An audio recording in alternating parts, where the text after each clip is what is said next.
Thanks for staying with us. We go now to international news.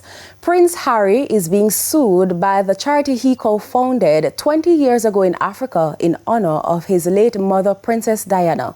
Court records show Centre Bale filed the defamation lawsuit in London's High Court last month. The records show the lawsuit is alleging libel and slander, but further details were not available. Prince Harry co-founded Centre Bale in 2006 to help young people with HIV and AIDS in Lesotho.